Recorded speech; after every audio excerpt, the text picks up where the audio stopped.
walah, amma ba'du. Alhamdulillah, melanjutkan kembali kajian kitab kita Adabul Islam fi Nizamil Usrah. Kemarin kita membahas tentang hijab. Dan sekarang saya akan membacakan ayat yang terkait dengan hijab. Itu ada di surat Al-Ahzab. Itu ketika Allah Subhanahu wa taala berfirman, "Ya ayuhan nabiyyu qul li azwajika wa banatika wa nisa'il mu'minina yudnina 'alaihinna min jalabibihin. Dzalika adna ayyurafna fala yu'daina wa kana Allahu ghafurar rahima." Ketika Allah taala menyampaikan yudnina 'alaihinna min jalabibihinna, jadi ketika itu perintah agar wanita-wanita itu menutupi wajah-wajah mereka dan tubuh-tubuh mereka. Karena dulu perempuan merdeka sama budak itu penampilannya sama, ada bagiannya yang terbuka. Maka ketika itu turunlah perintah ini, sehingga akhirnya itu perempuan apabila keluar dari rumah itu dia menutupi wajahnya dan juga badannya. Ada yang mengatakan jadi ditutup wajahnya itu jadi cuma satu matanya aja yang kelihatan. Jadi cuma satu matanya aja yang terlihat apabila perempuan tersebut keluar dari rumah.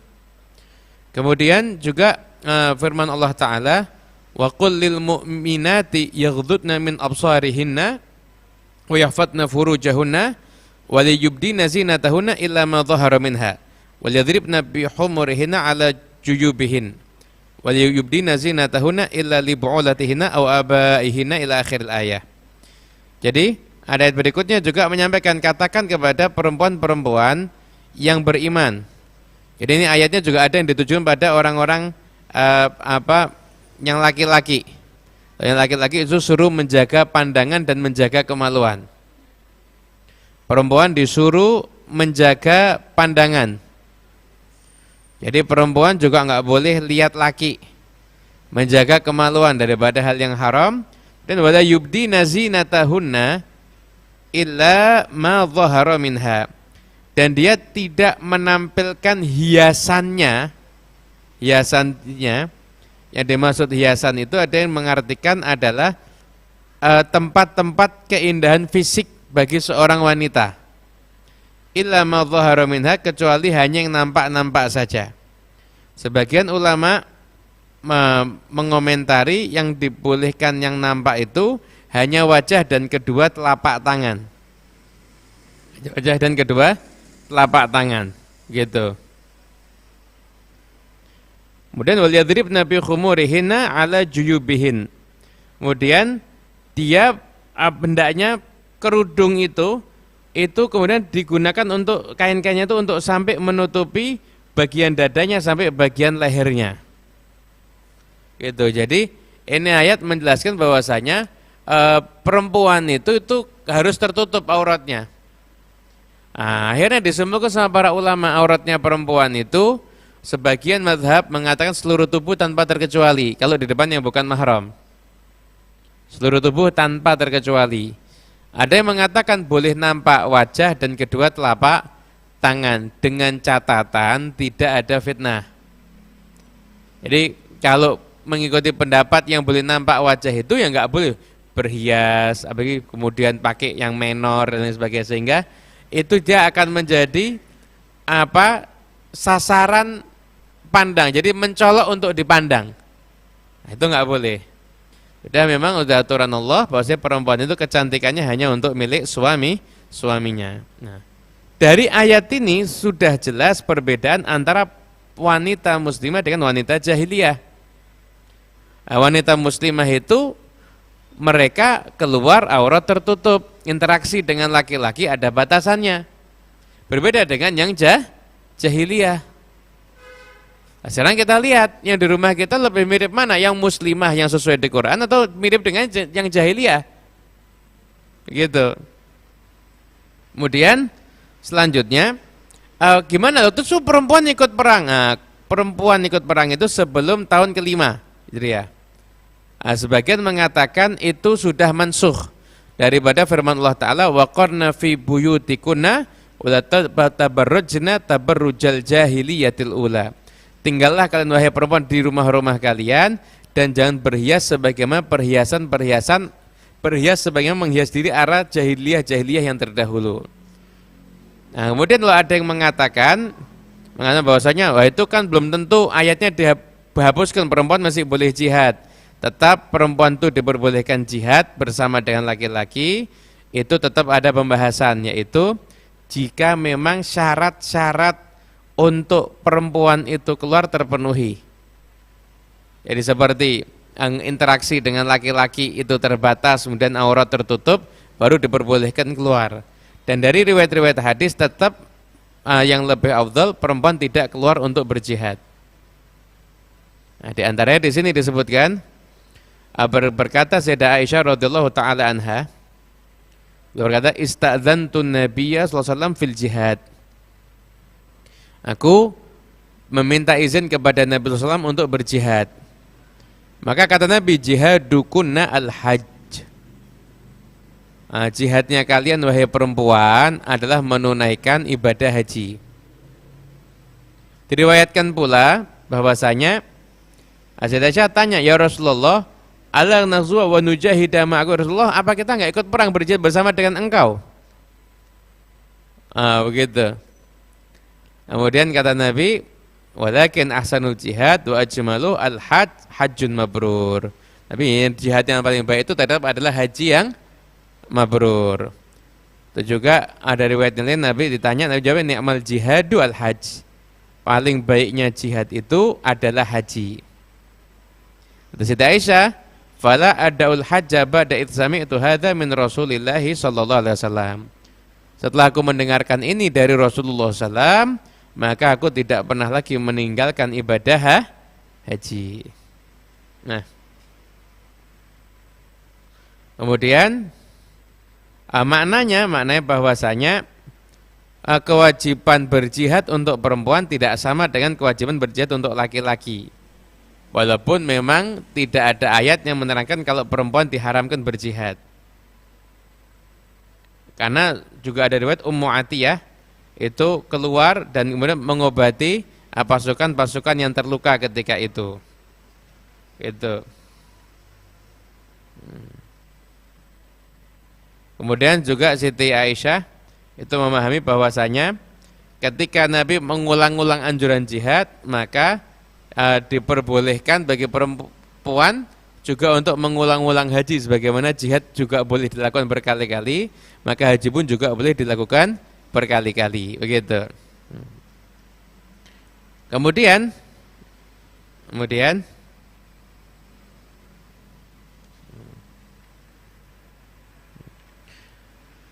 dijelaskan di sini sesungguhnya kewajiban berhijab bagi perempuan itu meninggalkan jejak yang sangat bermanfaat, terutama dalam kehidupan masyarakat yang Islami dalam berbagai macam segi. Baik itu urusan ibadah ataupun urusan muamalat. Baik itu kegiatan yang sifatnya umum ataupun tidak. Dan sungguh telah mengetahui seorang muslim yang berpegang teguh dengan ajaran agamanya dari ayat-ayat yang telah disebutkan tadi, bahwasanya annal hijaba fardhun ala nisa'il mu'minin. Hijab itu adalah kewajiban untuk wanita-wanita yang beriman. Wa annahu furidha fardhan akidan. Wa annahu awsa kulla wahidatin an tastura jisma sitran tamman. Kemudian kewajiban berhijab itu kewajiban yang sangat ditekankan. Setiap wanita itu harus menutupi tubuhnya dengan penutup yang sempurna.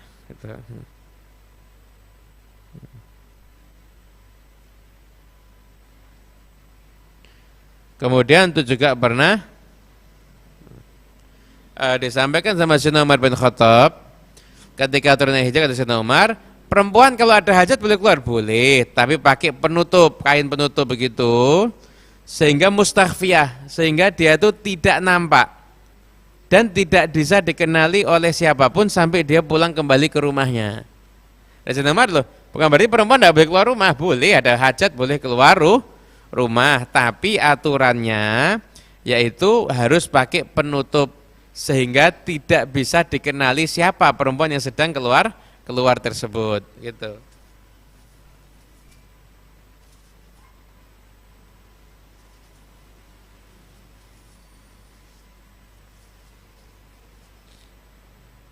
Kemudian berkata Ummu Salamah, istrinya Nabi SAW, lalu mengatakan, ketika turun ayat yudnina alaihinna min jalabibihinna yang tadi telah dibacakan, itu perempuan-perempuan Ansor itu kalau keluar itu dari saking khusyuknya, tenangnya itu, pelan-pelannya itu sampai kayak di kepalanya ada gagak yang bertengger, burung gagak. Dan mereka tuh pakai pakaian yang warna hitam, kayak abaya di zaman sekarang, abaya hitam-hitam gitu. Itu. Dan mereka ketika ada ayat berhijab ini, maka semua perempuan spontan langsung mereka itu semua pakai hijab, semua pakai hijab. Beginilah orang-orang mukmin. Kalau sudah ada perintah Allah Ta'ala, maka segera dikerjakan. Kenapa? Karena mengharapkan ridhonya Allah Subhanahu wa Ta'ala. Ibn Jarir At-Tabari dalam tafsirnya daripada Abdullah bin Abbas mengatakan, ketika Allah Ta'ala memerintahkan wanita-wanita yang beriman kalau keluar rumah itu menutupi daripada bagian wajahnya. Jadi ngambil dari jilbabnya gitu, pakainya ada bagian wajah yang juga tertutupi. Jadi tertutup auratnya, dari warna kulit tubuhnya nggak kelihatan dan juga bentuk tubuhnya juga nggak kelihatan. Gitu. Bahkan Sayyidah Aisyah belum mengatakan, Allah Ta'ala merahmati perempuan-perempuan muhajirin. Ketika turun firman Allah Ta'ala, waliyadribna bi khumurihinna ala juyubihin, maka ketika mereka dengar ayat itu, maka mereka merobek tirai-tirai mereka dan akhirnya mereka gunakan untuk sebagai kerudung. Nah, karena ketika itu mereka kalau mau keluar belum ada kerudung, mereka nggak mau, sehingga yang ada di rumahnya bisa dipakai buat kerudung.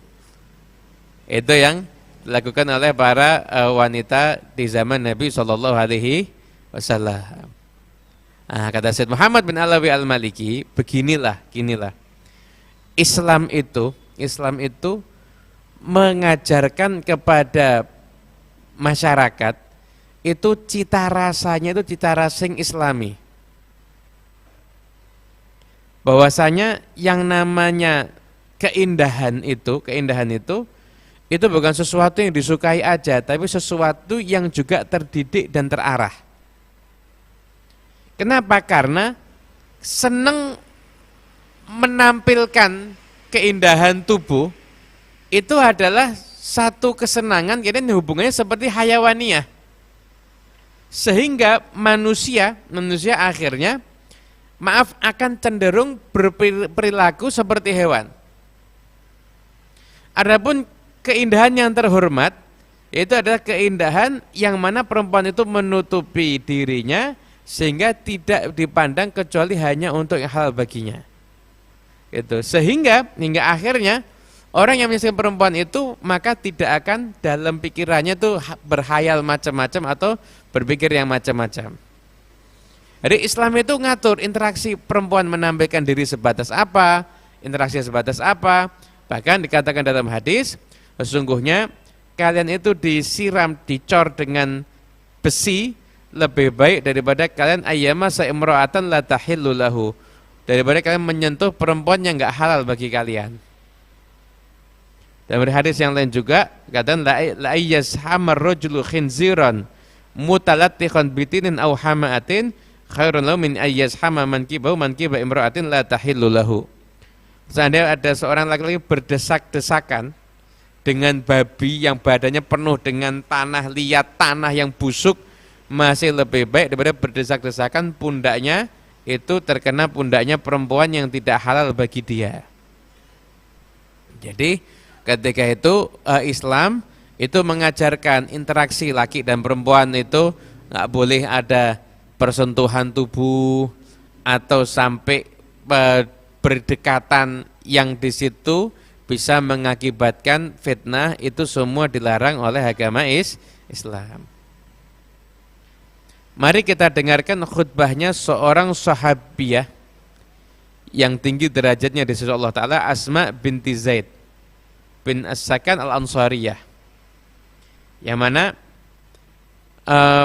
ungkapan Asma ini menunjukkan gimana keadaan perempuan muslimah di zaman itu dan bagaimana terjaganya mereka dan upaya mereka untuk menjauhi segala macam syubhat ataupun ikhtilat percampuran antara laki dan perempuan. Perempuan ini berkata kepada Rasulullah SAW, "Ya Rasulullah, inni rasulu min wara'i min jama'ati nisa'il muslimin." Aku ini utusan orang-orang yang di belakangku daripada kaum-kaum perempuan. Kulluhunna yaqulna biqauli, semuanya berkata seperti perkataanku. Wa ala mithli ra'yi, seperti pemikiranku juga. Hari ini Asma menyampaikan, aku ini utusannya para perempuan ya Rasul. Dan mereka itu punya keluh kesah yang sama dengan aku. Apa keluh kesahnya? Kemudian disampaikan, Allah Ta'ala kan mengutus engkau ya Rasul untuk laki dan untuk perempuan. Kami perempuan juga beriman kepadamu ya Rasulullah, mengikuti kamu ya Rasulullah. Cuma kami ini kan terbatas. Kami ini kan hanya jadi penjaga-penjaga rumah, dan kami hanya tempat laki-laki menyalurkan syahwatnya, dan kami hanya mengandung anak-anak mereka. Sedangkan yang laki enak benar, ada sholat Jumat, ada menghadiri jenazah, ada jihad fisabilillah. Kalau mereka keluar berjihad, kita yang jaga hartanya, yang ngurus anaknya. Sekarang kita dapat pahala yang sama enggak ya Rasulullah? Jadi perempuannya itu pengen juga dapat pahala berjihad fisabilillah, tapi dalam kondisi mereka begitu. Maka ketika itu, begitu dengar pertanyaan ini, maka Nabi langsung menoleh kepada para sahabatnya. Nabi mengatakan, pernah enggak kalian dengar ucapan perempuan pertanyaan yang lebih indah tentang agama dibandingkan ini? Kemudian kata Nabi, wahai Asma, pulanglah kamu dan sampaikan kepada semua perempuan, ketahuilah anna husnat taba'uli ihdakunna li zawjiha wa talabiha li mardhatihi wa tiba'aha li muwafaqati ya'dilu kullama dzakarti lirijal. Tahu enggak? Kalian itu melayani suami dengan sebaik-baiknya, dan kalian itu tolaba limardhati, karena upaya untuk mencari keridhaan suami, upaya kalian untuk menyenangkan apa yang disukai sama suami kalian, itu pahalanya setara dengan semua amal laki-laki yang telah disebutkan tadi. Maka begitu dengar ini, fansarafat Asma radhiyallahu anha wa hiya tuhallilu wa tukabbir. Maka Asma itu pergi kemudian mengucapkan la ilaha illallah, Allahu akbar, istibsyaran bima qala laha Rasulullah SAW. Karena merasa senang dengan perkataannya Rasulullah sallallahu alaihi wasallam. Itu. Ini luar biasa sekali ini. Asma binti Zaid bin Sakan Al-Ansariyah. Dan coba kita lihat ya, kita lihat. Coba kalau zaman sekarang ini kisah Asma ini kan luar biasa. Asma ini kan luar biasa. Jadi ini saya akan ulang kisahnya, langsung aja, enggak usah pakai saya baca bahasa Arabnya, jadi biar yang baru dengarkan bisa biar langsung dong, bisa langsung paham ini kejadian yang luar biasa yang ditulis oleh Syed Muhammad bin Alawi Al-Maliki. Hadisnya riwayat Ibnu Abdil Bar dalam kitab Al-Isti'ab. Jadi Asma binti Zaid bin Sakan Al-Ansariyah ini seorang wanita yang hidup di zaman Nabi SAW. Jadi dia ini sahabiyah. kita bisa lihat sahabiah, wanita yang hidup di zaman Nabi SAW itu, keinginan tertinggi mereka itu apa? Yang mereka harapkan itu apa? Ketika itu mereka datang ke Rasulullah SAW, itu Asma ini menyampaikan, Rasulullah, saya ini utusannya para perempuan. Mereka berkata sama seperti aku dan berpikir sama seperti aku. Engkau diutus untuk laki dan untuk perempuan. Kami beriman kepada kamu, laki juga beriman, kami juga beriman. Laki ngikuti ajaranmu, kami juga ngikuti ajaranmu ya Rasul. Tapi kita perempuannya ya Rasul, di rumah, atau mungkin kita ini seperti ada di rumah, nggak keluar kemana-mana, penjaga-penjaga rumah, tempat penyaluran syahwat laki-laki, yang hamil anak mereka nih kita, ngurusi anak tuh kita, nanti kan ngurusi rumah tangga kita ini. Laki-laki kok enak bener ya, bisa sholat Jumat dapat pahala gede, menghadiri jenazah dapat pahala gede, jihad fisabilillah dapat pahala gede. Itu keluar berjihad itu kan lama itu. Kami loh yang jaga hartanya, kami loh yang ngurusi anaknya, pahalanya juga dapat enggak ya? Jadi ketika itu irinya itu bukan iri sama apapun, tapi irinya dengan pahalanya. Sama kayak ketika orang-orang miskin pernah datang ke Rasulullah SAW. Ketika itu orang miskin bilang, Rasulullah, orang-orang kaya kan enak ya, enak, kita sholat dia sholat, kita puasa dia puasa, kita zikir dia zikir, tapi dia sedekah kita nggak bisa sedekah. Jadi mereka di zaman itu betul-betul yang ada dalam pikiran mereka tuh gimana caranya cari ridho Allah, gimana caranya cari pahala, gimana caranya cari amal soleh sebanyak-banyak seperti itu. Ketika Asma itu tanya seperti itu kepada Nabi, Nabi mengapresiasi pertanyaannya.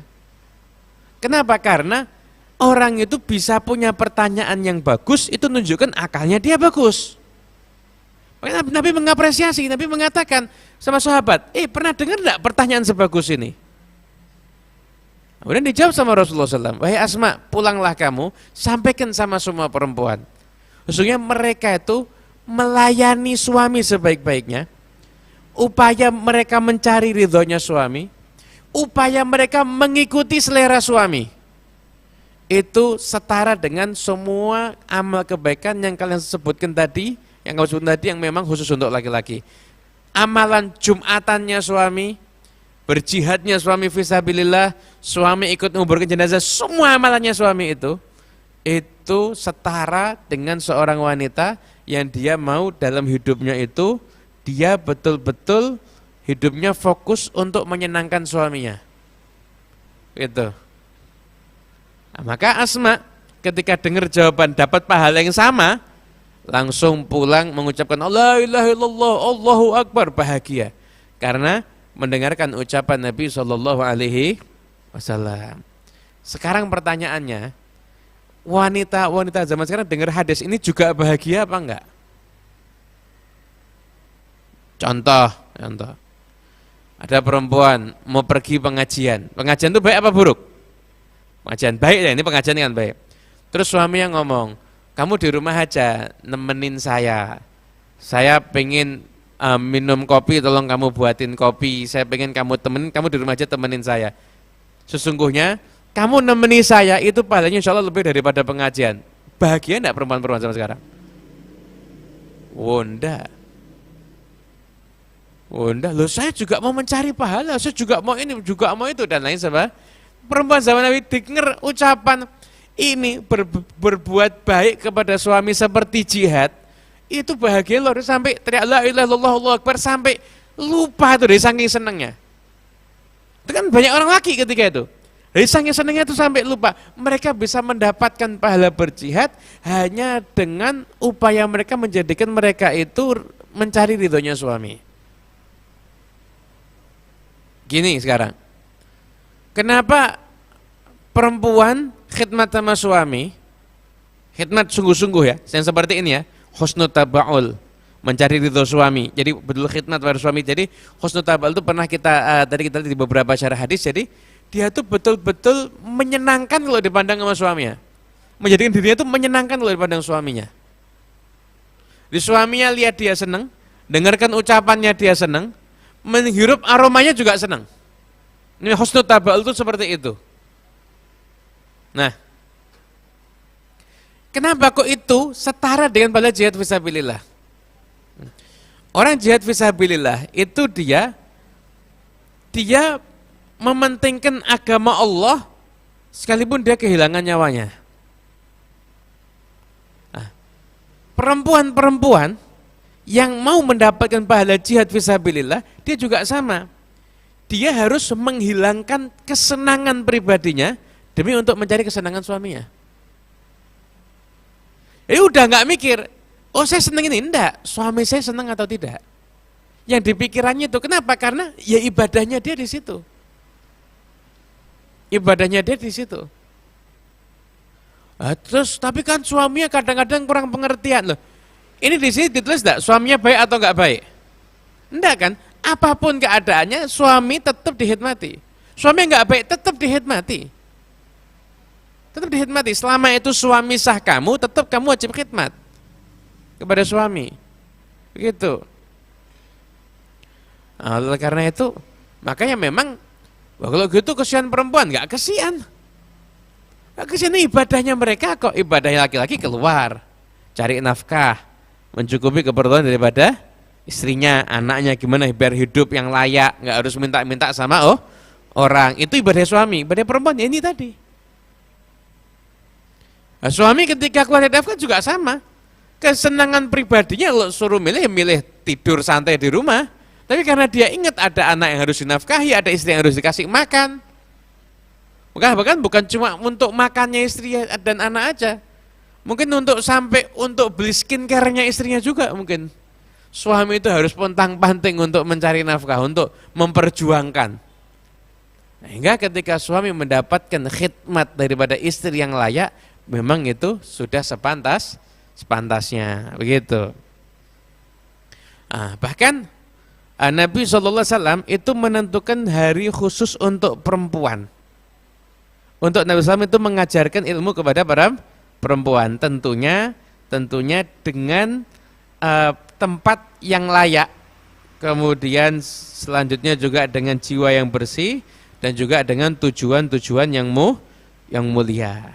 Itu kemudian beliau juga Syed Muhammad Dalawi Al-Maliki itu juga beliau mengkritik sebagian orang-orang yang mulai apabila selalu menggaungkan bahwasanya anak-anak itu sekolah itu dicampur laki perempuan enggak apa-apa. Laki perempuan jadi satu kelas. Ikhtilat itu enggak apa-apa.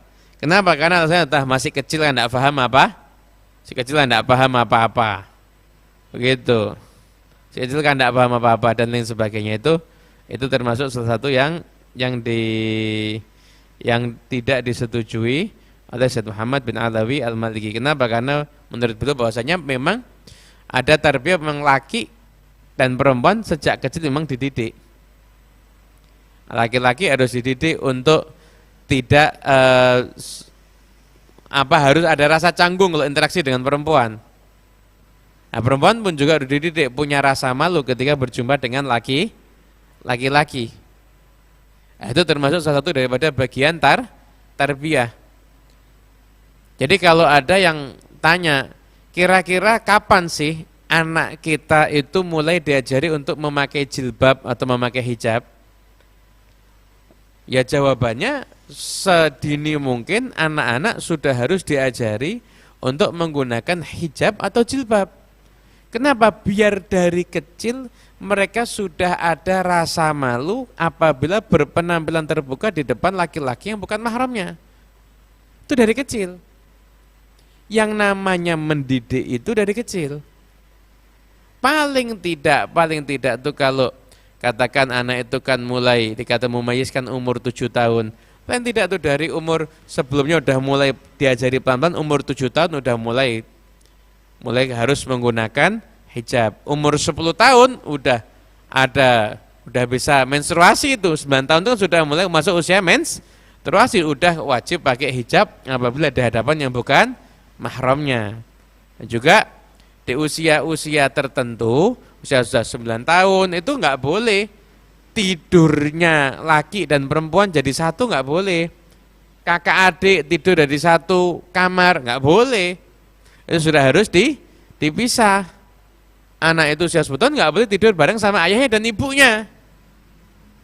Nah, nggak boleh, itu sudah tidak sehat untuk perkembangan ke mentalnya dan untuk urusan agama udah nggak sehat.